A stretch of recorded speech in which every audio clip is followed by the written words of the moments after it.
والسلام على رسوله الكريم وعلى آله وأصحابه أجمعين اما بعد. میرے محترم بھائی اور دوستو، اللہ تعالی کے دو قانون ہیں جو اس کائنات میں چل رہے ہیں.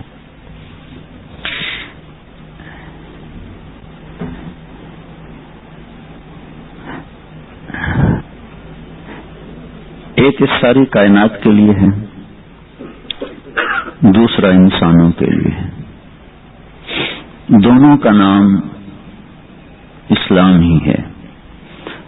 افغیر دین اللہ یبغون ولہ اسلم من فی السماوات والارض طوعا وکرہا.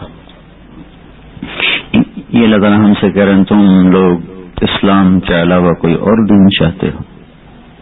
تم دیکھتے نہیں ہو ساری کائنات مسلمان ہے، اسلام لا چکی ہے. تو اس سے میں یہ عرض کیا کرتا ہوں کہ جو قانون اللہ نے کائنات کو دیا ہے اس کا نام بھی اسلام ہے، اور جو ہمیں قانون دیا ہے ان الدین عند اللہ الاسلام، اس کا نام بھی اسلام ہے. دونوں میں تھوڑا سا فرق یہ ہے، کائنات کو جو قانون دیا ہے وہ جبری ہے، اجباری، ان پر نافذ کر دیا، اب وہ اس سے ادھر ادھر ہو نہیں سکتے. ہمیں جو قانون دیا ہے وہ اختیاری ہے. فمن شاء فلیؤمن ومن شاء فلیکفر. تمہاری مرضی ہے،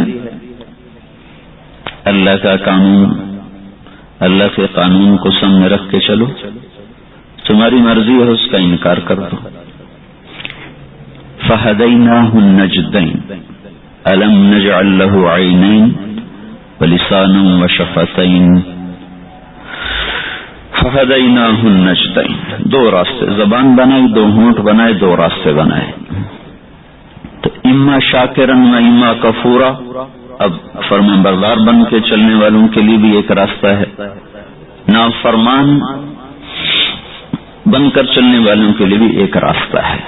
چونکہ دنیا اسباب کی دنیا ہے، فَسَنُيَسِّرُهُ لِلْيُسْرَى. جو فرمان برداری کے راستے پر چلیں گے ہم ان کے لیے وہ راستہ آسان کر دیں گے. فَسَنُيَسِّرُهُ لِلْعُسْرَى. جو نافرمانی کی راہوں پر چلیں گے ان کے لیے وہ آسان کر دیں گے.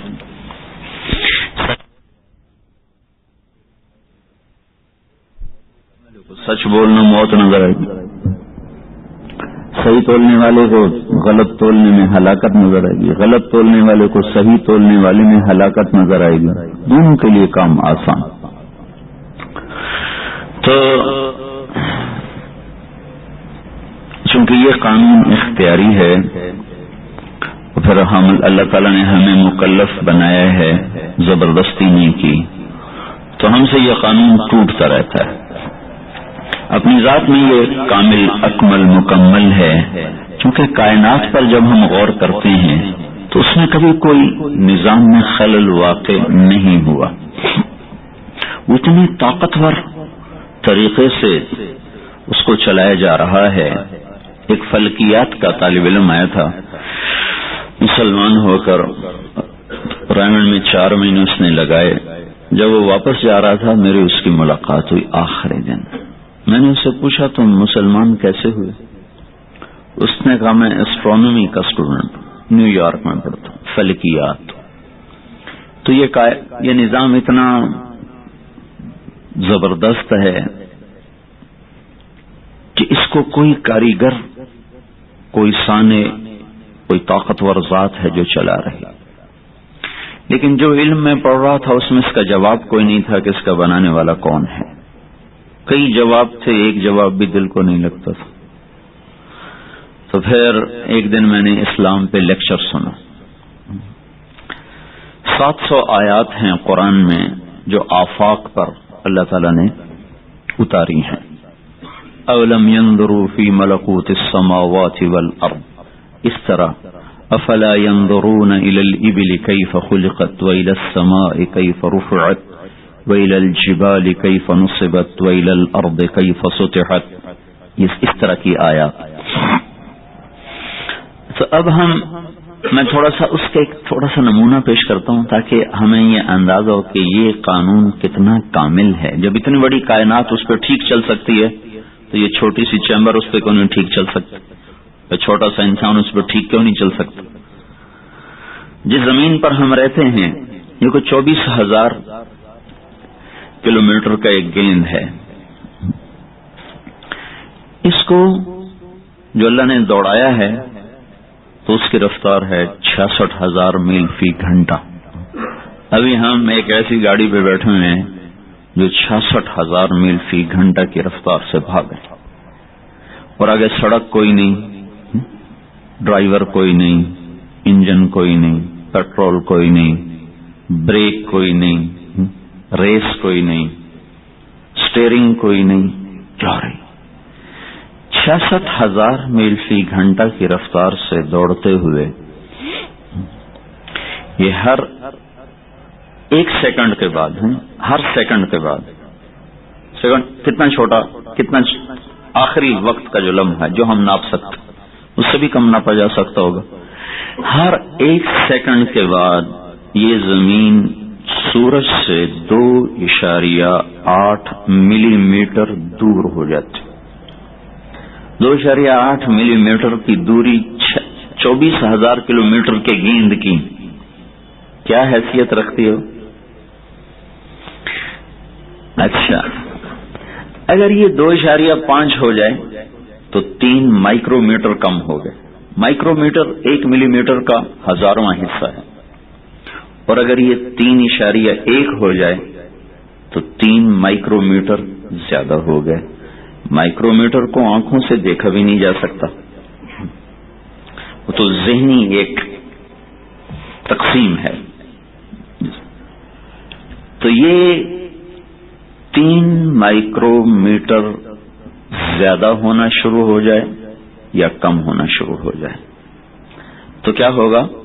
صرف چند ہفتوں میں ہماری ساری زمین تباہ و برباد ہو جائے گی. کیسے؟ اگر یہ کم ہو تو یہ جل کے ختم ہو جائے گی، اور اگر یہ زیادہ ہو تو یہ ٹھنڈی ہو کے ختم ہو جائے گی. یہ اتنے باریک حساب پر اس کو تول کے چلانا، یہ اس کی ایک حرکت ہو، پھر اس دوران یہ 1000 کلومیٹر فی گھنٹہ کی رفتار سے گھوم رہی. وہ کون حساب دان ہے جس نے یہ حساب لگایا کہ یہی رفتار انسانوں اور جانوروں اور زندہ جانداروں کے لیے مناسب ہے؟ اگر اس کو 2000 کلومیٹر پہ چلا دیا جائے تو 6 گھنٹے کا دن ہو جائے گا، 6 گھنٹے کی رات ہو جائے گی. نہ کوئی کام ہو سکے گا، نہ کوئی کھیتی پک سکے گی، نہ کوئی غلے پک سکیں گے، نہ زندگی کا نظام بن سکے گا. اور اس کو اگر 500 کلومیٹر پہ کوئی باندھ دیتا تو 24 گھنٹے کا دن ہو جاتا، 24 گھنٹے کی رات ہو جاتی. سورج کی تپش جلا جلا کے ہمیں راکھ کر دیتی، رات کی ٹھنڈک ہمیں سرد کر کر کے فریز کر دیتی. تو کس نے یہ نظام بنایا کہ 1000 پر ہی اس کو گھومنا ہے؟ 12 گھنٹے کا دن ہو، 12 گھنٹے کی رات ہو. یہ صرف ایک زمین جو چھوٹا سا، اگر ہم دنیا سے باہر چلے جائیں تو زمین ہمیں نظر نہیں آئے گی. اگر ہم کائنات سے باہر چلے جائیں زمین نظر نہیں آئے گی. کوئی 50 ارب گنا بڑی دوربین بنائی جائے تو پھر ہمیں زمین نظر آ جائے گی، انسان پھر بھی نظر نہیں آئے گا. جیسے ہماری زمین پہ ایٹم ایک ناقابل دید چیز ہے، پر ہے. اگر ہم اس کائنات سے باہر چلے جائیں تو انسان ایک ایٹم سے بھی کوئی کم ذرہ ہے، یہ ناقابل دید چیز بن جاتا ہے، جو اس وقت اپنے آپ کو اتنا اونچا بنائے ہوئے ہے کہ اللہ کے قانون سے بھی ٹکر لی ہوئی. اور اپنی ذات میں اس کائنات میں یہ اتنا چھوٹا وجود ہے کہ جیسے ہماری زمین پہ ایٹم. تو ایٹم جب بگڑتا ہے نا تو کتنی بڑی تباہی آتی ہے، اور ایٹم جب سدھرتا ہے تو کتنا بڑا فائدہ اس سے ہوتا ہے. ایسی یہ انسانی ایٹم جب بگڑتا ہے تو اس سے وہ تباہی آتی ہے جو ایٹم بموں سے بھی نہیں آتی، اور جب یہ سدھرتا ہے تو اس سے وہ نفع اٹھتے ہیں اور وہ آبادیاں اور وہ بہاریں آتی ہیں جو ساری دنیا کی بہاروں سے بھی وہ بہار نہیں آ سکتی جو اس ایٹم کے سدھرنے سے سدھار آتا ہے اور بہار آتی. تو پھر یہ 1000 کلومیٹر سے یوں گھوم رہی، 66,000 کلومیٹر کی رفتار سے بھاگ رہی. ہر سیکنڈ کے بعد یہ 2.8 ملی میٹر سورج سے دور ہو رہی. اس کے ساتھ ساتھ اس کی ایک تیسری حرکت ہے، وہ رقص ہے کہ یہ یوں یوں کانپتے ہوئے اس طرح مڑ جاتی ہے، پھر یوں یوں ہوتے ہوئے ادھر ہو جاتی ہے. یہ 23.25 ڈگری کا زاویہ ادھر بناتی ہے اور تقریباً 23.25 ڈگری کا زاویہ یوں بناتی ہے. جب یہ سیدھی ہوتی ہے تو وہ 22 ستمبر ہوتا ہے. پھر جب یہاں سے واپس آتی ہے تو وہ 18 مارچ ہوتا ہے. تو ساری دنیا میں 22 ستمبر اور 18 مارچ کو 12 گھنٹے کا دن ہوتا ہے اور 12 گھنٹے کی رات ہوتی ہے کہ زمین سیدھی ہو چکی ہوتی، سورج اس کے بالکل یہاں ہوتا ہے. تو نہ وہ ادھر ہوتی نہ وہ ادھر ہوتی.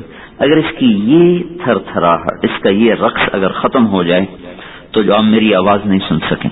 میں بولوں ابھی تو اتنا بڑا مائک لگے ہوئے، اس سے کروڑوں گنا بڑے مائک لگا دیے جائیں، آپ میری آواز نہیں سن سکیں گے. کیوں؟ ہوا کی حرکت ختم ہو جائے گی. اس کے یوں یوں لہرانے سے، بلکھانے سے ہوا ہر وقت حرکت کر رہی. اگر یہ یوں سیدھی ہو جائے تو ہوا ساکت ہو جائے گی. تو میرا جو پیغام آپ تک جا رہا ہے یہ ہوا کے ذریعے سے جا رہا ہے.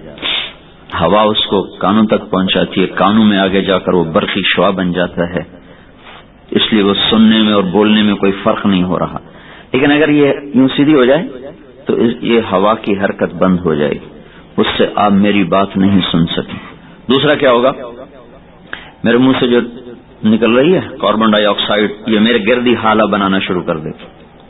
اور جو درختوں کے گرد سے نکل رہی ہے آکسیجن، وہ ان کے گرد حالہ بنانا شروع کر دیں، چونکہ جا تو سکتی نہیں، وہیں کھڑی ہو جائے گی. تو میں اپنے کاربن کے غلاف میں دم گھٹ کے مر جاؤں گا. اور جو درخت ہیں وہ آکسیجن کی زیادتی سے ذرا سی تیلی لگی تو بھگ سے اڑ جائیں گے. تو یہ جب یوں حرکت کرتی ہے تو درختوں سے آکسیجن لیتی ہے اور مجھ تک پہنچاتی ہے، میری کاربن کو کھینچ کر درختوں کو دیتی ہے. میرے رب کا کیا نظام ہے کہ ہماری گندگی کو درختوں کی غذا بنا دیا اور درختوں کی گندگی کو ہماری غذا بنا دیا.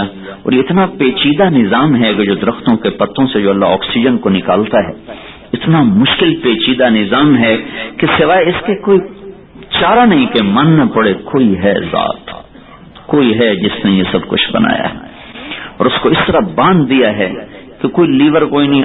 کوئی کچھ 78% نائٹروجن ہے جو ہمارے اس فضا میں حرکت کر رہی. اگر یہ نائٹروجن نہ ہوتی تو فصلیں نہ پک سکتی. 21% آکسیجن ہے. اگر یہ 21 سے 42% ہو جائے تو کوئی عورت گھر میں چولہا نہیں جلا سکتی. گھر جلیں گے، خود جلے گے.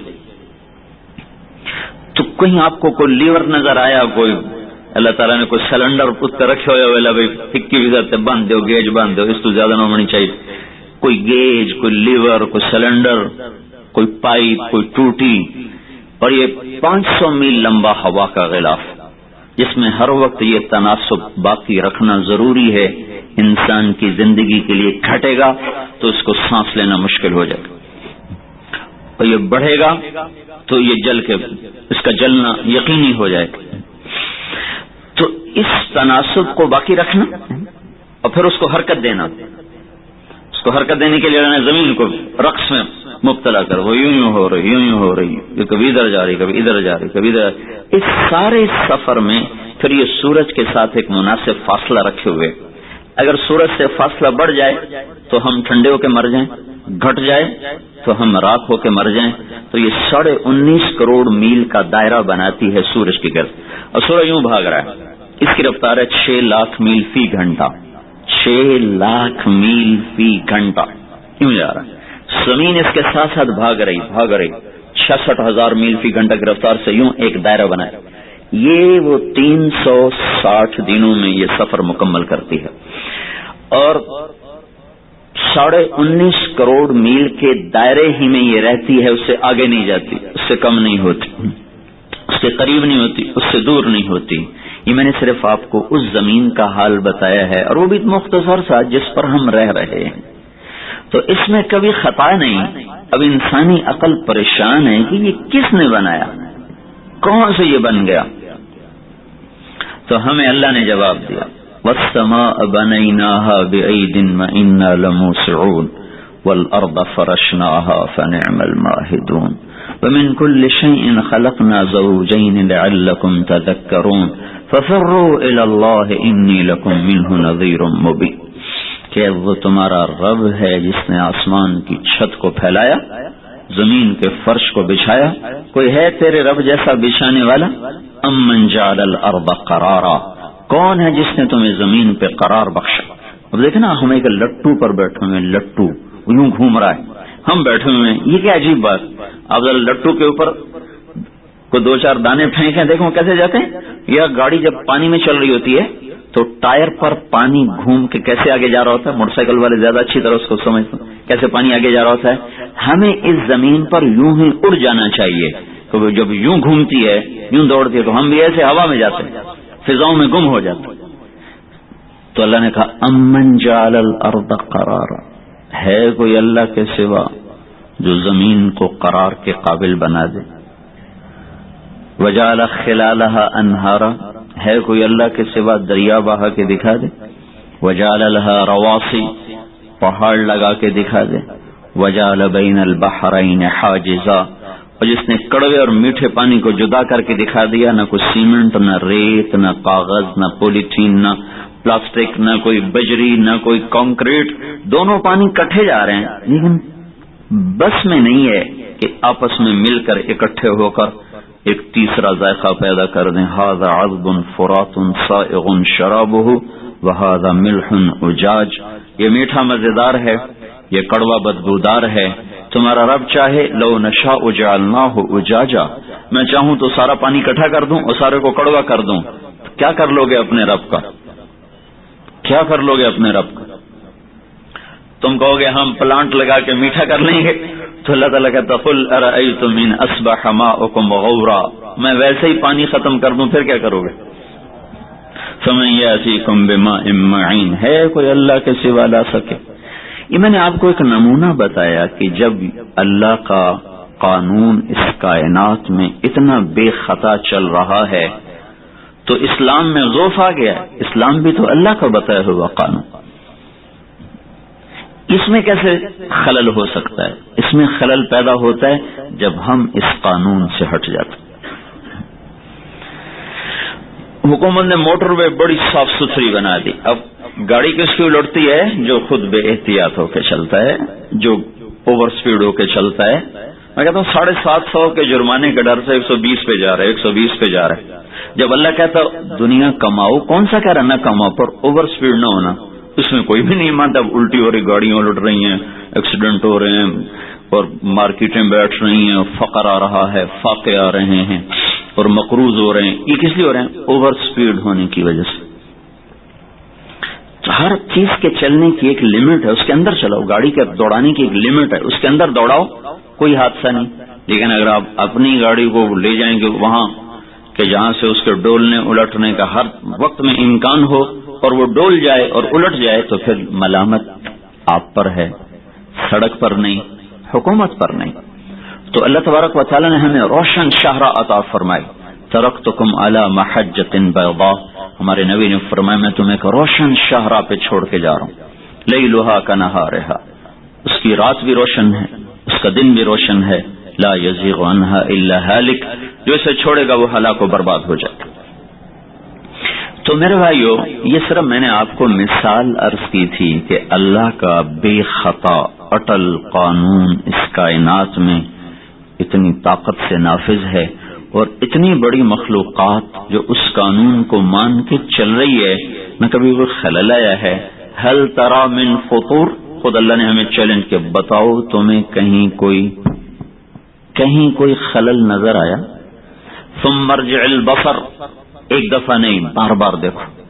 کرتین ينقلب الیک البصر خاسئا وهو حسیر, جتنا بھی دیکھو گے اللہ کا قانون تمہیں بے خطا نظر آئے گا, اور اس کی کائنات کا نظام بے خطا نظر آئے گا. فیصلہ آباد میں کیوں دن رات مصیبتیں ہیں, پاکستان میں, ایران, توران, افغانستان, ترکمانستان, امریکہ, یورپ, کہ اس میں جو میں نے تمہیں قانون دیا تھا تم نے اس کو توڑ دیا، یا انکار کر دیا یا اس کو کانٹ چھانٹ کر دیا۔ اپنی عقل سے اللہ کے قانون کو بدلنے والا انسان، جس کو آگے دیکھے تو پیچھے نظر نہیں آتا، اگلی گھڑی میں کیا ہونے والا اس کو پتہ کوئی نہیں ہے، وہ اللہ کے قانون کو کہہ رہا ہے قابل عمل نہیں ہے، قابل عمل نہیں۔ تو اس لیے یہ میں نے تھوڑا تقابل اس لیے عرض کیا، میں اس کی تفصیل تو نہیں عرض کروں، کہ آپ اس میں غور فرمائیں کہ اس کائنات میں کبھی کوئی خلل آیا ہو تو جو قانون اللہ نے ہمیں دیا ہے اس کے بارے میں اللہ نے کہا الیوم اکملت لکم دینکم، میں نے اس کو کامل کر دیا، واتممت علیکم نعمتی، میں نے اس کو تمام کر دیا ہے، ورضیت لکم الاسلام دینا، میں نے اب اس کو تمہارے لیے پسند کر کے اس کا نام اسلام رکھا۔ تو اکملت لکم اور اتممت کا لفظ بتاتا ہے کہ زندگی کے ہر شعبے کو، زندگی کی ہر ترتیب کو اللہ تعالیٰ نے واضح کر کے ہمیں بتایا ہے۔ اس میں معیشت تو بہت بڑی چیز ہے، انسان کی بنیادی ضرورت ہے کھانا، بنیادی ضرورت ہے اس کی کھانا اور پینا، لباس، سواری، شادی اس کی بنیادی ضروریات میں سے۔ تو اللہ تعالیٰ بھی کہتے ہیں یا ایھا الذین آمنوا کلوا من الطیبات واعملوا صالحا، ایمان والو پاک کھاؤ، اچھا عمل کرو۔ اس سے یہ پتہ چلتا ہے کہ پاک کھانے سے نیکی کی توفیق بڑھ جاتی ہے اور حرام کھانے سے نیکی کا دروازہ بند ہو جاتا ہے۔ کلوا من الطیبات، پھر کہا واعملوا صالحا، تو ان کا آپس میں یہ جوڑ نظر آتا ہے کہ رزق حلال سے نیکی کے جذبے پیدا ہوتے ہیں اور رزق حرام سے برائی کے جذبے پیدا ہوتے ہیں۔ اب ایک رزق ہے اچھا اور برا نظر کے لحاظ سے، کھانا وہ کھٹا ہو چکا ہو تو ہر کوئی کہے گا چھوڑو چھوڑو چھوڑو، گندا ہے، کھٹا ہو گیا مت کھاؤ۔ ہاں، پانی گدلا ہو چکا ہو نہ چھوڑ دو چھوڑ دو چھوڑ دو، دودھ کھٹا ہو چکا ہو کہیں گے چھوڑ دو چھوڑ دو۔ یہ ظاہری نظر آ رہا ہے نا، کھانا باسی پڑا ہوا ہو، آنکھوں نے دیکھ کے بتایا نہیں صحیح نہیں ہے، غلط ہے، چھوڑ دو۔ رشوت کے پیسے کا مرغا پکا ہوا ہے، سود کے پیسے کا مرغا پکا ہوا ہے، اب یہ آنکھ دیکھ کے نہیں بتا سکتی کہ یہ مضر چیز ہے اور جسم کے لیے، روح کے لیے یہ بہت بڑی تباہی والی چیز ہے، نہیں بتا سکتی، یہ آنکھ نہیں بتا سکتی۔ کھانے میں جو ظاہری گندگی ہے وہ ہماری آنکھ دیکھ کر کے، یہ دیکھو اس میں تنکا پڑا ہو، اور یہ مکھی گر گئی، یہ مکھی گر گئی، یہ کیڑا گر گیا، یہ بال نکل آیا، یہ آٹے میں سے بال نکل آیا، یہ ہم آنکھوں سے دیکھیں گے، ہم روٹی تبدیل کر دیں گے، سالن تبدیل کر دیں گے، چائے کی پیالی تبدیل کر دیں گے۔ لیکن یہ آنکھ سچ اور جھوٹ کی کمائی میں کیا نقصان ہے، کیا فائدہ ہے، یہ نہیں دکھا سکتی۔ حلال اور حرام، سود اور تجارت، اس میں چوری اور حلال، اس میں کیا فرق ہے، ان آنکھوں سے زبان سے آپ نہیں بتا۔ بعض اوقات نظر کمزور ہے، آپ نے پہلا لقمہ لیا، آپ کی زبان بول اٹھی، وہ کھٹا سالن کھا رہے ہو تو آپ فوراً نوالا پھینک دیتے ہیں۔ اب اندھا آدمی دیکھنے سے قاصر، کمزور نظر والا دیکھنے سے قاصر، اللہ نے اس کو زبان عطا فرمائی، اس میں 3000 چھوٹے چھوٹے سوراخ ہیں۔ یہ جو اس کی نوک ہے، اس میں نمکین چیز کو بتانے کا نظام موجود ہے، یہ جو درمیان والا حصہ ہے یہ میٹھی چیز کو بتانے کا نظام یہاں موجود ہے، یہ جو حصہ ہے آخری یہ کڑوی چیز کے بتانے کا نظام اس کے اندر موجود ہے۔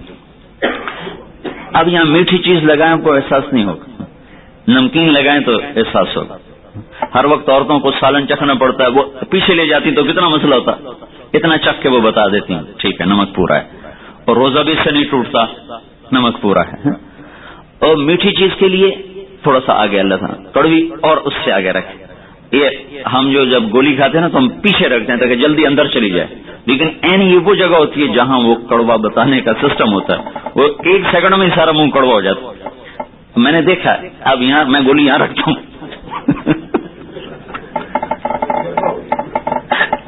تو منہ کڑوا نہیں ہوگا، اب یہاں رکھ کے گولی نکلے منہ کڑوا نہیں ہوگا، لیکن اگر آپ پیچھے 1 سیکنڈ بھی رکھیں گے فوراً منہ کڑوا ہو جائے گا۔ چونکہ وہ سسٹم ہے سارا وہیں. تو اللہ تعالیٰ نے ہمیں دوسرا پہچان کا جو آلہ دیا، زبان عطا فرمائے. وہ کھائے گا او یہ تو کھٹا ہے، کھٹا ہے، دانت بتائیں گے یہ تو گلا ہوا نہیں ہے، یہ تو باسی ہے، چبا کر روٹی تو باسی ہے. ایک تازہ روٹی آ گئی، حلال بھی حرام بھی، اب نہ آنکھ بتا سکتی ہے، نہ دانت بتا سکتا ہے، نہ زبان بتا سکتی ہے. پکا ہوا سالن آ گیا، مرغ کباب آ گیا، تازہ تازہ نکل گیا، حلال کے پیسے کا، سود کے پیسے کا، رشوت کے پیسے کا، چوری کے پیسے کا، سٹے کے پیسے کا، انشورنس کے پیسے کا، وہ آگے سارے پلیٹ میں سج گئے.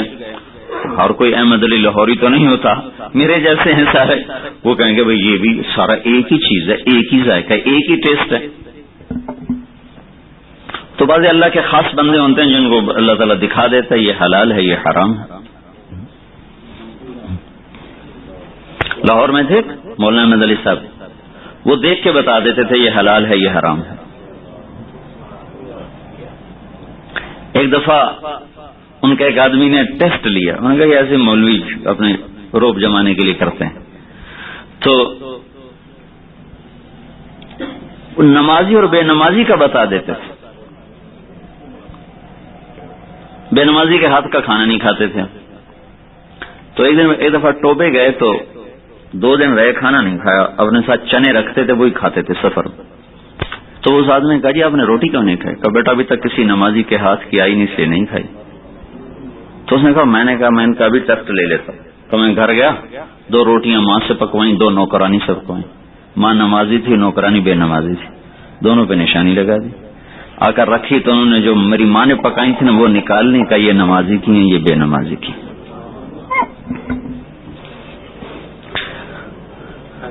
ختم نبوت کی تحریک میں وہ جیل میں گئے تو کھانے پر سارے اکٹھے ہوتے تھے، بڑے بڑے اس وقت سے تو اللہ شاہ بخاری رحمت اللہ علیہ اور لال حسین اختر اور یہ سارے لوگ بڑے بڑے جو ساری جیل میں تھے. تو ایک دن کھانے پر آئے تو بیٹھتے ہی اٹھ کے چلے گئے، کچھ نہیں کھائے. تو اللہ شاہ بخاری کہنے لگے یہ پتہ کرو یہ کھانا نہ صحیح کوئی نہیں. یہ مولانا اٹھ کے چلے گئے، کوئی ضرور بات. تو پیچھے پیچھے آئے کہ حضرت کیا ہوا؟ کہ آج کا گوشت ٹھیک نہیں. تو شاہ صاحب تو بڑے دبنگ آدمی تھے، انہوں نے جا کے جیلر پہ چڑھائی کر دی. تو ہمیں حرام کھلاتا ہے؟ کہا جی جس کسائی سے روزانہ گوشت آتا ہے اسی سے گوشت. کسائی کو بلواؤ. کسائی کو بلوایا تو اس کو 2-4 آنکھیں دکھائیں. انہوں نے کہا جی آج چوری دی بکری آئی میں مول لے سستی لب گئی میں لے لے. اب یہ آنکھ اللہ ہر ایک کو تو نہیں دیتا، تو جن کا سینہ ایمان کے نور سے روشن ہو جاتا ہے تو اللہ تعالیٰ ان کو باطن کی آنکھ دے دیتا ہے، اس سے وہ دیکھ سکتے ہیں. ایک شخص آئے حضرت عثمان کی مجلس میں تو آپ نے اس کو ایسے دیکھ کے فرمایا لوگ ہماری محفل میں آتے ہیں اور ان کی آنکھوں سے زنا ٹپک رہا ہوتا ہے. تو اس شخص نے غصے میں کہا کیا اللہ کے نبی کے بعد بھی وحی اتر رہی ہے؟ اوحی بعد الرسول، کیا اللہ کے نبی کے بعد بھی وحی اتر رہی ہے؟ کہ نہیں وحی تو نہیں، اللہ نے مومن کو فراست دی ہے. تو کہنے لگا آپ نے سچ کہا. آتے آتے میری نظر ایک عورت پہ پڑ گئی تھی، ادھر آتے آتے میری نظر ایک عورت پہ پڑ گئی تھی. تو اب ہم اپنی آنکھوں سے زبان کے ذائقے سے نہیں پہچان سکتے کہ سود کے کاروبار پر، جھوٹ کے کاروبار پر، اور جو ہمارے بازار میں ناجائز لین دین چل رہا ہے اس پر جو ہم رزق کما رہے ہیں یہ ہمارے اندر کیا خرابی لا رہا ہے اور ہماری آخرت کو یہ کتنا خراب کر رہا ہے، یہ ہم نہیں سمجھ سکتے. اس کے لیے علم وحی چاہیے اور جسم کو صحیح غذا دینا ظاہراً باطناً یہ ہمارے اوپر فرض ہے. روح کو صحیح غذا دینا، تب جا کر جسم جو اللہ نے کہا ہے نا لقد خلقنا الانسان فی احسن تقویم، ہم نے انسان کو سب سے بہترین قوام میں پیدا کیا.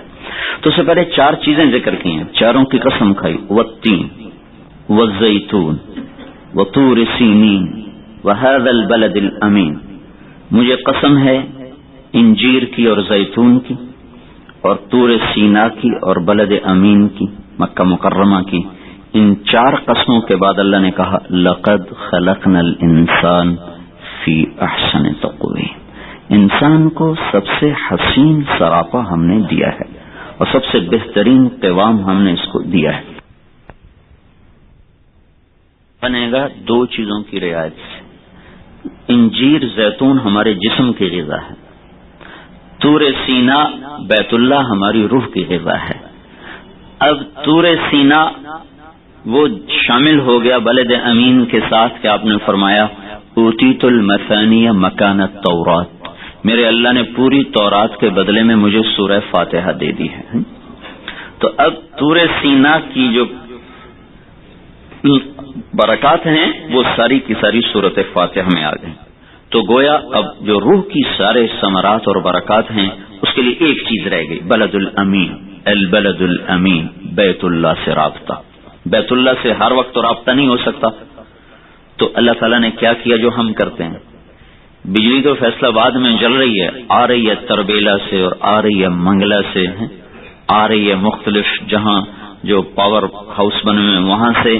ایک سلسلہ ایسا بنایا کہ وہاں کی بجلی نے اس چیمبر کو روشن کر دیا. تو اللہ تعالیٰ نے بیت اللہ کا سلسلہ مسجدوں سے جوڑا اور کا بیوتی فی الارض المساجد، جیسے بیت اللہ میرا گھر ہے، ہر مسجد بھی میرا ہی گھر ہے. جو مسلمان مسجد سے رابطہ قائم کر لے گا تو ایسا جیسے بیت اللہ سے اس کا رابطہ ہو گیا. اور بیت اللہ سے رابطہ ہونے کا مطلب یہ ہے کہ اس کو روح کی غذا پوری ملنی شروع ہو گئی. اگر روح کی غذا اس کو نہ ملے تو یہ برباد ہو جائے گا جیسے جسم کو غذا نہ ملے. تو ابھی چونکہ ہم روح کی بات نہیں کر رہے، ابھی تو آج کی بات ہماری جسم کی ہے، اس لیے ہم اسی کو لے رہے ہیں. تو انجیر بہترین پھل ہے اور زیتون اندر کے تمام زخموں کا علاج ہے. تو اللہ تعالیٰ نے دو بہترین چیزوں کو ذکر کر کے اشارہ کیا کہ ہر الا بلا مت کھایا کرو، بلکہ اپنے کھانے کا انتخاب کرو، اپنے کھانے کا انتخاب کرو. طب نبوی ہے ایک علامہ ذہبی کی، ایک ہے ابن القیم کی. علامہ ذہبی نے جو طب نبوی لکھی ہے اس میں انہوں نے ان غذاؤں کو ذکر کیا ہے جن کو اللہ کے نبی آپس میں جمع کر کے نہیں کھاتے تھے. کن غذاؤں کو ترجیح دیتے تھے، کس کو کس کے ساتھ ملا کے کھاتے تھے، کس کو کس کے ساتھ نہیں ملاتے تھے. میں نے ایک دن ایک ڈاکٹر کو وہ سنائی تو کہنے لگا اگر اس چارٹ پہ کوئی شخص عمل کرے تو مرض الموت کے سوا اس کو کوئی اور مرض نہیں ہو سکتا. تو ہمیں یہ حکم دیا گیا ہے کہ غذا بھی صاف ستھری کھاؤ. تو حارث بن کلدہ وہ طبیب ہیں جن کی طرف حضور نے ریفر کیا تھا سعد بن ابی وقاص کا. سب سے پہلے ہارٹ اٹیک کی شناخت ہمارے نبی نے کی. یہ پہلی تشخیص جو ہمارے نبی سے ہوئی، انک لمفعوت، ارے تجھے تو دل کا دورہ پڑ گیا. اور وہ یوں دل پہ ہاتھ رکھا. تو وہ میرا چھوٹا بھائی دل کا ڈاکٹر ہے نا، بتاؤ سینے کو یوں پمپ کر دو، سینے پر چڑھ جاتے ہیں اور ایسے وہ اوپر سے پمپ کرتے ہیں تو بعض اوقات وہ مریض نکل آتا ہے اس جھٹکے سے اور اس کی ٹھیک ہو جاتی ہے ساری ترتیب. تو اللہ کے نبی نے سیدھا ان کے دل پر ہاتھ رکھا. اور آپ کو تو خیر دبانے کی ضرورت نہیں تھی، وہ خالی اس کی برکت ہی کافی تھی. انک لمفعوت، اوہو تجھے تو دل کا دورہ پڑ چکا. پھر آپ نے فرمایا جاؤ حارث بن کلدہ کے پاس تمہارا علاج کرے. تو یہ حارث بن کلدہ وہ طبیب ہے جس کی طرف اللہ کے نبی نے بھی، یہ بعد میں مسلمان ہوئے، اس وقت ابھی مسلمان بھی نہیں ہوئے تھے، حالت کفر میں تھے جب کہا اس سے رابطہ کرو. بعد میں یہ مسلمان ہوئے. تو ان سے کسی نے پوچھا سب سے بڑی بیماری کیا ہے؟ تو انہوں نے فرمایا بغیر بھوک کے کھانا سب سے بڑی بیماری. سب سے بڑی بیماری بغیر بھوک کے کھانا. اور سب سے بڑی دوا کیا ہے؟ سب سے بڑی دوا کیا ہے؟ کا بھوک اور سہنا. بھوک پہ کھانا، شدید بھوک پہ کھانا سب سے بڑا علاج. اور بغیر بھوک کے کھانا سب سے بڑی بیماری. ہر چیز اندر ڈالنے کا حکم نہیں ہے. جسم ایک امانت ہے. یہ نا پیٹ ادھر جا رہا ہو، میاں جی ادھر جا رہا ہو، یہ تو کوئی طریقہ نہیں. اس کی حفاظت ہمارے ذمہ. ہم موت کو تو نہیں ٹال سکتے، لیکن جو اللہ نے امانت دی اس سے کام لینا ہے. اس سے عبادات پر، اس کو رزق حلال پر، اس سے اللہ تعالیٰ کے اطاعت کا بھی کام لینا ہے، اپنے گھر والوں کا بھی کے لیے بھی اس کو استعمال کرنا ہے. تو اگر اس کو ایسے ہی ہم نے فضول کبھی چائے، کبھی کافی، کبھی پیسٹری، کبھی 7 اپ، کبھی کوک، جتنی بیکریاں انشاءاللہ موجود ہیں اس وقت تک صحت نہیں آئے گی لوگوں کو. جب تک بیکریوں کا سامان زندہ ہے اس وقت تک پیٹ کے مریض چلتے ہی رہیں گے. اور جب تک یہ آپ کی پارٹیاں چل رہی ہیں، کدی چاہ آ رہی، کدی پیپسی آ رہی، کدی کافی آ رہی، کدی کوئی شے آ رہی، اتو تمہیں بلڈ پریشر بھی نال ہی ٹرنا، شوگر بھی ساتھ ساتھ چلے گی. تو ایک تو اللہ نے ہمیں ظاہراً صحیح غذا کے انتخاب کا حکم دیا، غذا صحیح کھاؤ اور غذا بھوک پہ کھاؤ. ہمارا کھانے کا ٹائم کوئی نہیں ہے، ہمارا کھانے کا ٹائم بھوک ہے. جب بھوک لگے کھا لو، اور بھوک نہیں ہے چھوڑ دو. لا ناکل. ایک حکیم آیا مدینے میں، 6 مہینے گزرے گا کوئی بیماری نہیں ہوا. تو کہنے لگا تم لوگ بیمار کیوں نہیں ہوتے؟ تو انہوں نے کہا لا ناکل حتی نجوع، جب تک ہمیں بھوک نہ لگے ہم کھاتے نہیں. وَإِذَا أَكَلْنَا لَا نَشْبَعُ، اور جب کھاتے ہیں تو بھی بھوک باقی ہوتی ہے چھوڑ دیتے ہیں. وہ کہنے لگا اتنے میری دکانداری نہیں چل رہی. وہ اپنا ڈنڈا ڈیرا اٹھا کے چلا گیا. ایک آدمی آیا حضرت عبداللہ بن عمر کے پاس، کہا جی یہ آپ کے لیے دوا ہے، جوارش. تو ہم نے کہا یہ کیا جوارش ہے؟ کہا یہ کھانے کو ہضم کرتی، ہاضم طعام ہے. تو انہوں نے فرمایا 40 سال ہو گئے میں نے پیٹ بھر کے کھانا نہیں کھایا، تو میرے ہاضمے کو کیا ہوگا؟ جی ان کو کھلاؤ جو پیٹ بھر کے کھاتے ہیں. تو اللہ تعالیٰ نے ہمیں غذا میں بھی حسن انتخاب کا حکم دیا. اب ایک تو ہے ظاہری جو میں نے تھوڑا سا بتا، باطن کیا جو صفائی ہے اب وہ آنکھوں سے نہیں نظر آتی، ڈاکٹر نہیں بتا سکتے، طبیب نہیں بتا سکتے، حکیم نہیں بتا سکتے، وہ انبیاء بتاتے ہیں. انبیاء کا بے خطا علم بتاتا ہے یہ حلال ہے یہ حرام. اب کچھ چیزیں حرام ہیں اپنی ذات میں، ان کا اندر جانا تباہی ہے. شراب ہے، سور ہے، یہ وہ چیزیں ہیں. اور بے شمار جو چیزیں بتائی گئی ہیں جو ذاتی طور پر ان میں خباثت ہے، ان کو کوئی شراب حلال پیسے سے بھی کوئی پیے گا تو ایمان بھی برباد، صحت بھی برباد. حلال پیسے سے کوئی سور کھائے گا خرید کر تو ایمان بھی برباد، صحت بھی برباد. یورپ والے کیوں بے حیا ہیں؟ سور بے حیا جانور ہے. یہ صرف ایک جانور ہے جس کی ایک مادہ پہ 10 نر پیچھے انتظار میں کھڑے ہوتے ہیں. دنیا میں جتنی مادہ ہیں وہ ایک نر کا انتخاب کرتی ہیں، پھر جب تک وہ اس کے ساتھ ہیں کسی کو اپنے قریب نہیں آنے دیتی. صرف سور کی مادہ ایسی مادہ ہے جس کے پیچھے 10 کھڑے ہوں 20 کھڑے ہوں وہ سب کو بھگتاتی ہے. ان کا سور کھانا ان کو مزید بے حیا کرتا چلا جا رہا ہے، غذا کی صفات منتقل ہوتی. لیکن ایک دودھ پڑا ہوا ہے، اب دودھ تو حلال ہے، پانی حلال، روٹی حلال، بکرے کا گوشت حلال ہے، مٹھائی حلال. لیکن اگر اس کو حرام پیسے سے خریدا ہے اب یہ بھی حرام ہو گیا. اب اس میں بھی نجاست آ گئی، شراب والی، سور والی، وہ اس میں نجاست آ گئی، نظر نہیں آ رہی. تو اللہ تعالیٰ نے اس کے لیے ہمیں کچھ کاروبار کے، زراعت کے، تجارت کے اصول بتائے. ان کے اندر اگر کرو گے تو تمہارا رزق حلال ہوگا. رزق حلال کے کمانے میں جو تکلیف اٹھاؤ گے تو من امسا کالن بعمل یدہ امسا مغفورا لہ، جو صبح سے شام تک حلال کمانے میں تھک جائے تو اس کے اس دن کے گناہ معاف ہو جاتے ہیں. حلال کمانا یہ شرط ہے، حلال کمانا، حلال کماتے کو تھک جائے تو اس کے اس دن کے گناہ معاف ہو جاتے ہیں. اور حضرت عمر فرمایا کرتے تھے میں کسی کو دیکھتا ہوں نا بڑا عبادت کرتا ہے اور بڑا اللہ اللہ کرتا ہے تو میری نظروں میں اس کا بڑا مقام بن جاتا ہے، لیکن جب مجھے پتہ چلتا ہے کہ دنیا کا کوئی کاروبار اس کا کوئی نہیں ہے تو وہ فوراً میری نظروں سے گر جاتا ہے، کبھی میری نظروں سے گر جاتا ہے. اور اگر آپ یہ غور کریں گے تو اصحاب صفہ جو بالکل دین کے لیے فارغ ہو کر بیٹھے تھے ان میں سے کوئی خلیفہ نہیں بنا، ان میں سے کوئی مجلس شورا کا ممبر نہیں بنا، ان میں سے 10 مبشرہ میں سے کوئی ایک نہیں آیا. 10 مبشرہ وہ 10 آدمی ہیں خوش بخت 1.25 لاکھ صحابہ میں جن کو آپ نے ایک مجلس میں فرمایا ابو بکر جنتی، عمر جنتی، عثمان جنتی، علی جنتی، طلحہ جنتی، زبیر جنتی، سعد جنتی، ابو عبیدہ جنتی، عبد الرحمن جنتی، سعید جنتی. 10 آدمی. ان میں سے ایک آدمی بھی ایسا نہیں جو دنیاوی لحاظ سے کمزور ہو. ایک آدمی بھی ایسا نہیں جو خاندانی لحاظ سے کمزور ہو. یہ سب قریش ہیں، سارے قریش. 4 تو خلفائی ہیں. ابو عبیدہ گورنر ہیں، 7 گورنر رہے. عبد الرحمن بن عوف کی دولت آپ لوگ تصور نہیں کر سکتے. سارے آپ کٹھے ہو جائیں، اب ایک عبد الرحمن کی دولت کو نہیں پہنچ سکتے. سارے پاکستان کے صنعت کار اکٹھے کرو، ایک عبد الرحمن کی دولت کو نہیں پہنچ سکتے.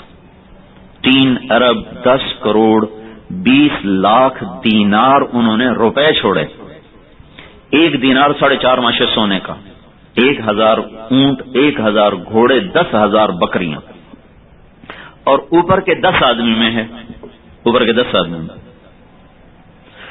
تو رزق حلال. پھر آپ نے فرمایا من طلب الدنیا حلالا، جس نے رزق حلال طلب کیا. سعیا علی اہلہ، اپنے بچوں پر خرچ کرنے کے لیے.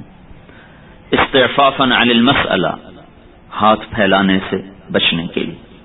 تعطفا علی جارہ، اڑوس پڑوس غریبوں پر خرچ کرنے کے لیے. تو 4 شرطیں ہیں دنیا کمانے کی. من طلب الدنیا حلالا، کمایا حلال. استعفافا عن المسألہ، سوال نہ کرنا پڑے. سعیا علی اہلہ، بچوں پہ خرچ کرے، بیوی پر، ماں باپ پر. تعطفا علی جارہ، اڑوس پڑوس پہ خرچ کرے تو کیا ہوگا؟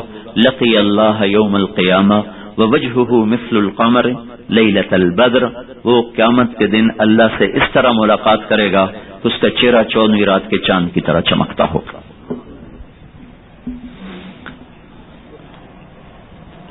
تو من طلب الدنیا مکافرا مفاخرا مرائیا، جس نے مال بڑھانے کے لیے دنیا کمائی، تکبر کے لیے، ریاکاری کے لیے، نام و نمود کے لیے، دکھاوے کے لیے جس نے دنیا کمائی، تو اللہ کے دربار میں اس طرح پیش ہوگا کہ اللہ اس پہ ناراض ہوں. تو اب وہ جو اللہ تعالیٰ نے ہمیں حدود بتائی ہیں جن کے اندر رہ کر ہم نے کام کرنا ہے، وہ اللہ کے نبی نے اور ان کو واضح فرمایا.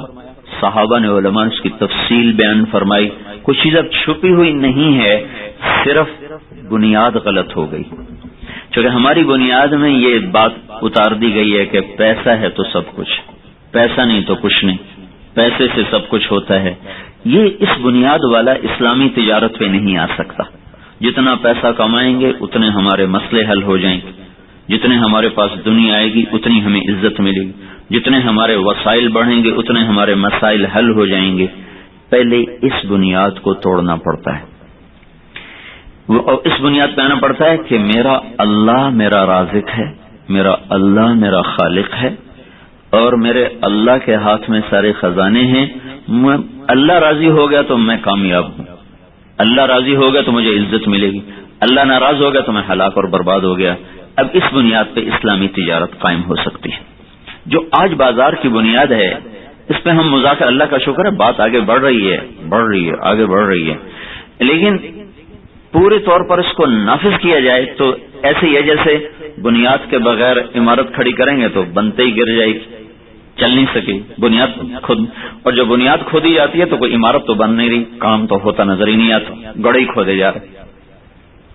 تو اسلام ہمیں چند اصولوں کا پابند بناتا ہے، اور وہ اصول اس وقت بازار میں ٹوٹے ہیں.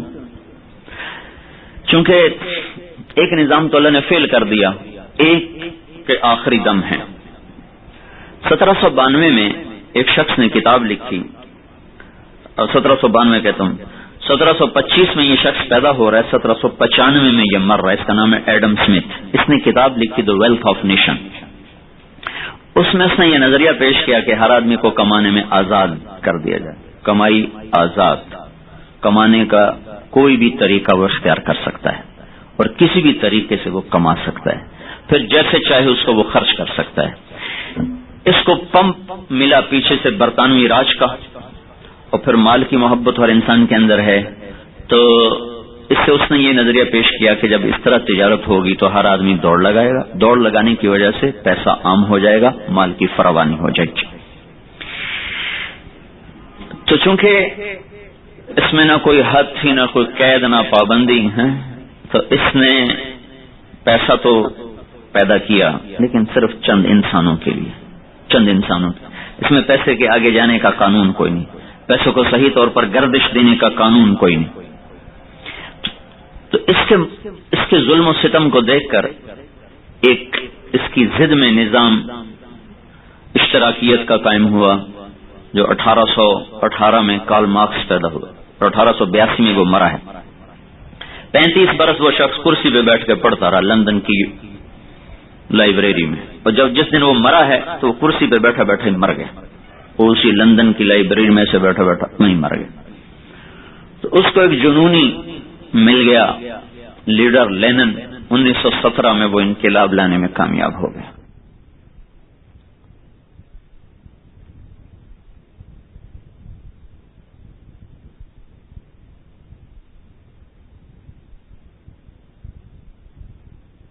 ہے کھانا کھانے کا ٹائم ٹیبل تیار کردہ علمی کیسٹ گھر، کیسٹ اور CD ملنے کا پتہ نوٹ فرما لیں. Phone number 63708113. اور پھر بھی یہ نظام چند سالوں کے بعد پارا پارا ہو کے دکھا گیا کہ اس میں کچھ نہیں. دوسرا نظام جس میں ہم آج تک لپٹے ہوئے ہیں، پھنسے ہوئے ہیں، وہ سرمایہ داری کا نظام، جس کی اصل بنیاد سود ہے، سٹا ہے، ذخیرہ اندوزی ہے اور جوا ہے. اس سرمایہ داری نظام پر جو نظام تجارت ہے، اس کی یہ 4 بڑی بنیادیں ہیں. سود کا بھی لازمی نتیجہ ہے پیسہ چند ہاتھوں میں آتا ہے. سٹے کا لازمی نتیجہ ہے کہ بازار مہنگا ہو جاتا ہے اور پیسہ لوٹ کے چند ہاتھوں میں آتا ہے. جوئے کا بھی لازمی نتیجہ ہے کہ اس سے پیسہ چند ہاتھوں میں آتا ہے، لوگوں غریبوں کی جیبیں خالی ہوتی. اور انشورنس، کوئی غریب کا جہاز تو نہیں ڈوبتا، یا غریب کی تو کوئی ریل گاڑی کوئی موٹر نہیں ہے جس کا ایکسیڈنٹ ہوگا، غریب کی کوئی دکان نہیں جو جل جائے گی، غریب کی کوئی فیکٹری نہیں جو جل جائے گی. تو یہ 4 بڑی بنیادیں ہیں ہمارے آج کے نظام تجارت کی. ہم سود میں پھنسے ہوئے، سٹے میں پھنسے ہوئے، انشورنس میں پھنسے ہوئے، جوئے میں پھنسے ہوئے. تو اللہ تعالیٰ ان 4 چیزوں کو حرام قرار دیتا. ہر وہ چیز جو اللہ کے بندوں کو نقصان پہنچائے اس کو اللہ حرام کرا. اور عجیب بات ہے، دیکھو، زنا کرنا سود کھانے سے بڑا گناہ ہے، قتل کرنا سود کھانے سے بڑا گناہ ہے، نماز نہ پڑھنا یہ سود کھانے سے بڑا گناہ ہے. لیکن اعلان جنگ سود کے خلاف ہے. ماں باپ کی نافرمانی سود کھانے سے بڑا جرم ہے، لیکن اعلان جنگ ہے سود والے کے. فَأْذَنُوا بِحَرْبٍ مِّنَ اللَّهِ وَرَسُولِهِ ذَرُوا مَا بَقِيَ مِنَ الرِّبَا إِن كُنتُم مُّؤْمِنِينَ. چھوڑ دو سود کو اگر تم ایمان والے ہو، اور اگر تم نہیں چھوڑتے ہو فَأْذَنُوا بِحَرْبٍ مِّنَ اللَّهِ وَرَسُولِهِ، پھر تیار ہو جاؤ کہ ہمارا تمہارے خلاف اعلان جنگ. بے نمازی کے لیے نہیں کہا اعلان جنگ، ماں باپ کے نافرمان کے لیے نہیں کہا اعلان جنگ، زکات نہ دینے والوں کو نہیں کہا اعلان جنگ، سود والوں کا اعلان جنگ ہے. کہ چونکہ سود کا کاروبار اللہ کی مخلوق کو سب سے زیادہ نقصان پہنچاتا. تو اللہ کو اپنے بندوں سے پیار ہے، چاہے کافر ہو چاہے مسلمان. یا عبادی الذین اسرفوا علی انفسہم لا تقنطوا من رحمت اللہ. یہ خطاب ہی اللہ نے نافرمانوں کو کیا ہے، اور اس میں اتنا خوبصورت انداز اور اتنا پیار. اللہ تعالیٰ کہہ رہا ہے اے میرے نافرمان بندو. اس پیار سے بولے اے میرے تو میرا پتر ہی کوئی نکل جا، تو میرا پتر ہی کوئی، تو میری نسل ہی کوئی نہیں. جنہوں نے جنا ہے وہ کہہ رہے تو میری نسل ہی کوئی نہیں. اور جس کی نافرمانی ہو رہی، جس نے واقعتاً ہمیں وجود بخشا، جو اس کا حقدار ہے کہ نافرمان کو پکڑے، اس نے جب نافرمانوں سے بات کی تو بجائے سختی کے لہجہ اتنا نرم کر دیا، یا عبادی، او میرے بندو. اس کے بعد تو ہونا چاہیے تھا او تقوی والے میرے بندو، حاجی بندو، مجاہد بندو، شہید بندو، غازی بندو ہیں علماء. یا عبادی الذین اسرفوا علی انفسہم. علی کا لفظ یہ بتاتا ہے کہ ان کی زندگی میں کوئی کرن نیکی کے نام کی ہے ہی کوئی، سب اندھیر ہے، گناہوں کی ظلمتیں ہیں. تو اللہ نے جب ان سے بات فرمائی تو کہا اے میرے نافرمان بندو. سبحان اللہ. کیا کہا؟ لا تقنطوا من رحمت اللہ، نا امید نہ ہونا. ان اللہ یغفر الذنوب جميعا، وہ سارے ہی معاف کر دیتا ہے. انہ هو الغفور الرحیم. ان الفاظ میں کتنی طاقت ہے. پھر کہا ہاں معافی کی ایک شرط ہے، وانیبوا الی ربکم، تم توبہ کر لو، میں سارے چلے جائیں، تم کہو گے یا اللہ معاف کر دے، میں سارے ہی معاف کر دوں. لا تضرہ الذنوب ولا تنقصہ المغفرہ، تمہارے گناہ مجھے کوئی نقصان نہیں پہنچاتے اور تمہاری نیکیاں مجھے کوئی نفع نہیں پہنچاتی، اور تمہیں معاف کرنے سے میں کم نہیں ہو جاتا، تمہیں عذاب دینے سے میں زیادہ نہیں ہو جاتا. یا عبادی، جیسے کوئی بچہ شرارت کر کے بھاگ جائے نا، باہر نکل جائے تو ماں پہلے تو غصے میں ہوتی، جب باہر نکل جائے تو ڈر جاتی، وہ پتہ نہیں کیا بنے گا، باہر چلے گا باہر چلے گا، تھک تھک تھک باہر جا نہیں سکتی، انتظار میں آ جائے آ جائے. وہ باہر ڈرا ہوا کہ پتہ نہیں ہوں ماں کھلے مارنے، وہ اندر پریشان کہ باہر نکل گیا، آ جاتا تو اچھا تھا. تو وہ ایسے جھانکتا ہے نا پردے میں سے، دروازے میں سے، کہ ماں کس موڈ میں. وہ تو پہلے ہی بیچاری پریشان بیٹھی، جوں دیکھتے تھی آ جا، آ جا، تو اس کا ایک دم سارا ڈر دور ہو جاتا ہے، بھاگا بھاگا بھاگا آ جاتا ہے. اس آیت میں یہی منظر اللہ نے پیش کیا ہے کہ ہم نافرمانیاں کر کے بھاگ گئے ہیں، جھوٹ بول کے، سود کھا کے، سٹے پر، جھوٹ پر، جوئے پر، بیمے پر، انشورنس پر، ہر قسم کے جھوٹ سچ ملا کے ہم نے اتنے کیے کہ ہمیں لگا اب تو اللہ مارے گا، ہم بھاگ گئے تو اللہ انتظار میں آ جاتے تو اچھا تھا، آ جاتے تو اچھا تھا. جو ہی ہم نے تھوڑا سا جھانکا تو اللہ نے کہا لا تقنطوا من رحمت اللہ، کہاں چلے گئے ہو، آ جاؤ، کیوں ڈر گئے ہو، آ جاؤ، سارے ہی معاف کر دوں گا. کون سا کوئی میرے خزانے کم پڑ جاتے ہیں تمہیں معاف کر کے؟ یہ تمہاری نافرمانی سے کون سا اس کی عزت پہ حرف آ جاتا ہے؟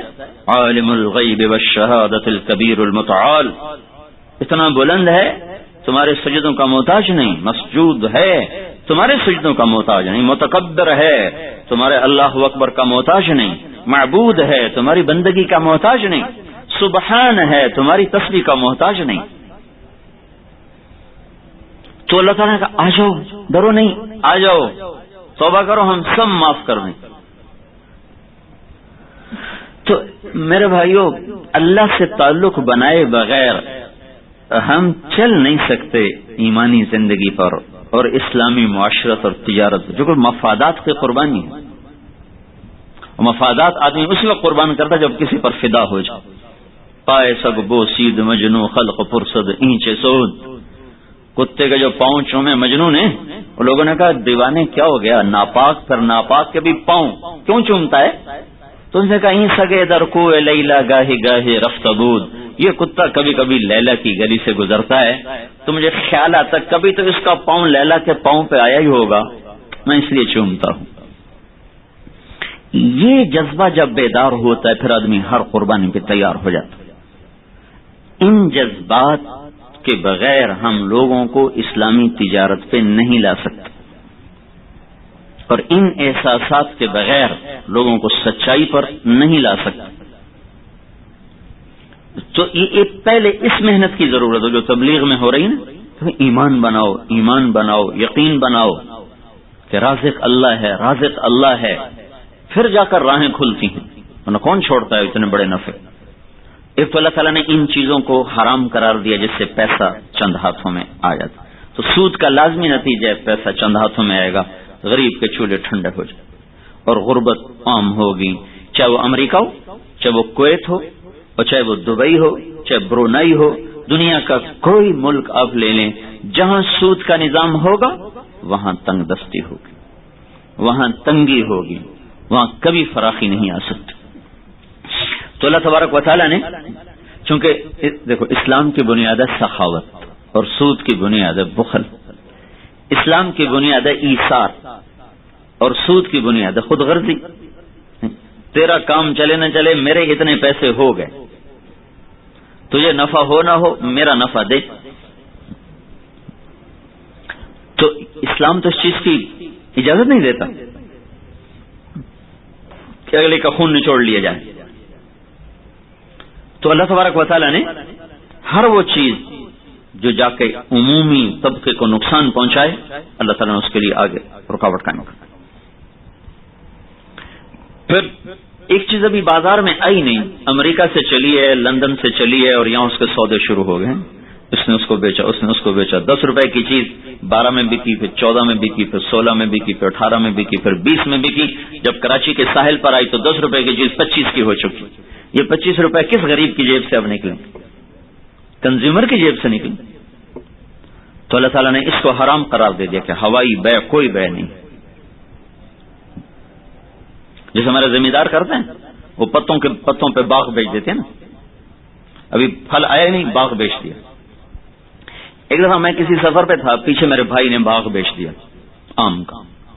میں واپس آیا تو میں نے اس کی سائی اس کو بلا کے واپس کر، اس نے مجھے بڑا خوار کیا، تسی مولوی ہو کے زبان نہ تو پھر دے ہو، تسی مولوی ہو کے گل نہ تو پھر دے ہو، ویکھ رہی ہیں تھوڑیاں تبلیغاں۔ میں خدا دے بندے ہے سودا ہی حرام ہوا ہے، میں نہیں پھردا پہ، اللہ پھیری جاندا ہے۔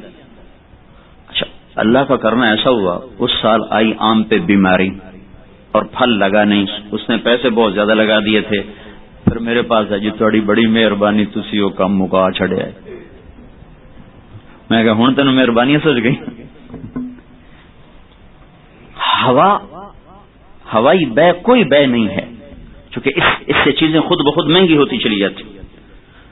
جب وہ بازار میں آتی ہیں تو وہ عام آدمی کی فروخت سے، خرید سے ان کی سطح اوپر جا چکی، تو اللہ تعالیٰ نے اس کو حرام کرا دیا۔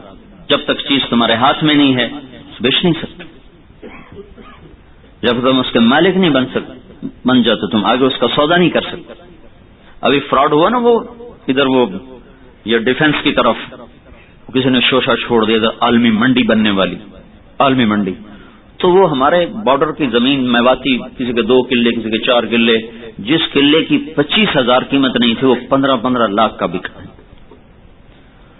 تو اب پھر کیا ہوا، لوگوں نے کیا کرنا شروع کر دیا، وہ بیانہ دے کے ساری زمین لے لی، پھر آگے بیانہ دے کے ساری لے لی، پھر آگے بیانہ دے کے، ابھی رجسٹریاں ہوئی نہیں اور بیانے میں کروڑوں روپے پھنس گئے، اور جب ایک دم وہ ٹھگ نکلے وہاں سے تو سب پیسہ ڈوب گیا۔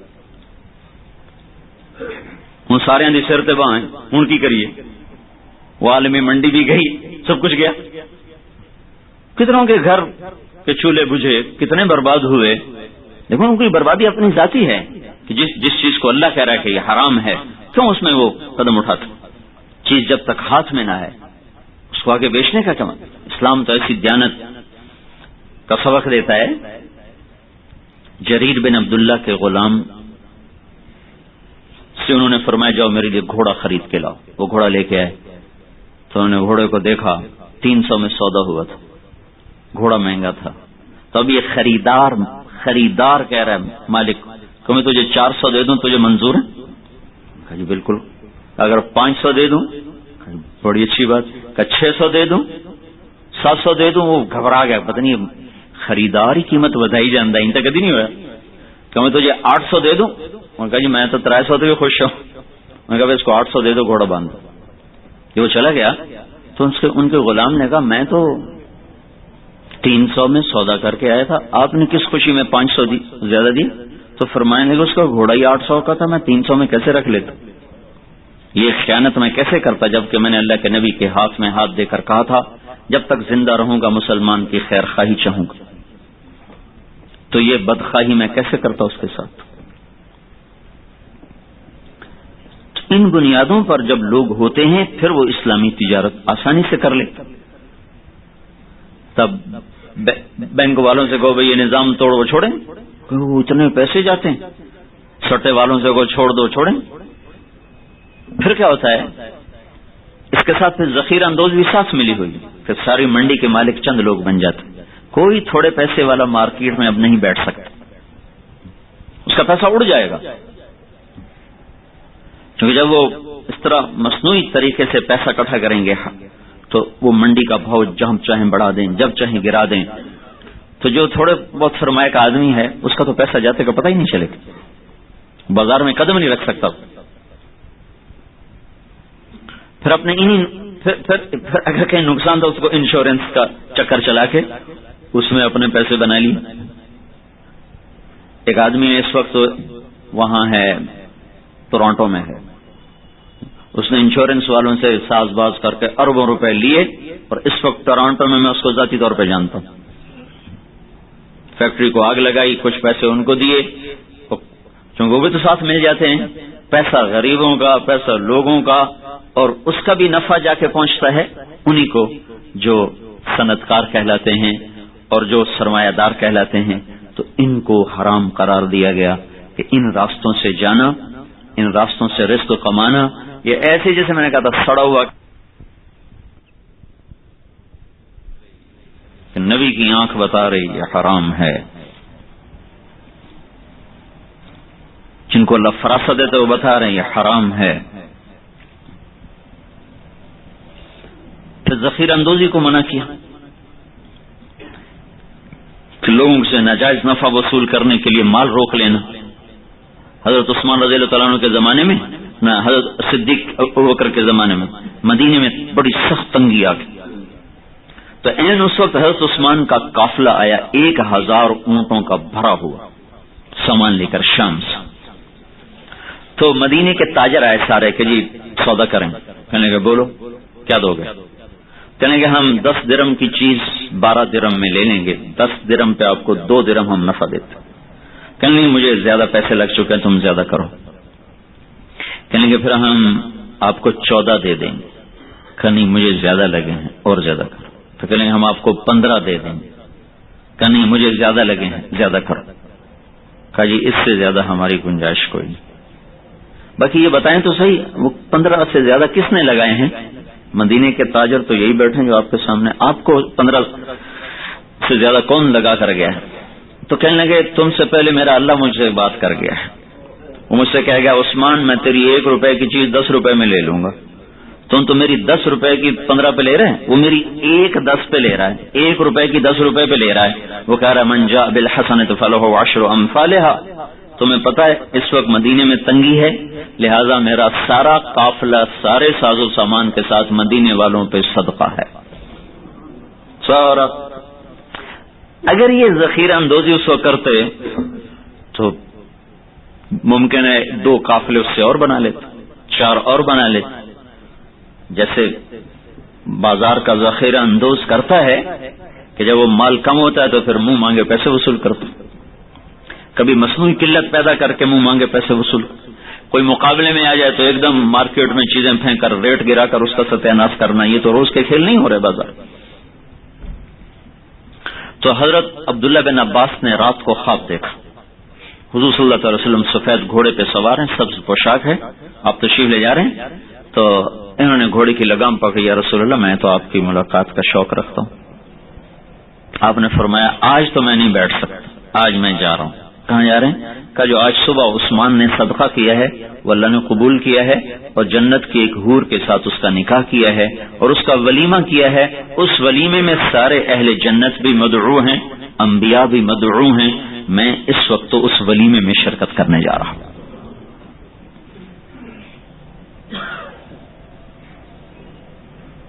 تو ذخیرہ اندوزی سے روکا. وہ چیزیں جس سے عوام الناس کو نقصان پہنچتا تھا اس پر پابندی لگائی. اس کے بعد مال کا بہاؤ غریبوں کی طرف لازمی قرار دے دیا کہ 100 میں سے 2.5 روپے ہر حال میں غریب کو دینے نہیں رکھ سکتا. 2.5 روپے ہر حال میں پہنچاؤ. غلے کے 100 من میں سے 5 من غریب کو پہنچاؤ. فرض کر آتوا حقہ یوم حصادہ، یہ زمین کی فصل کی زکات.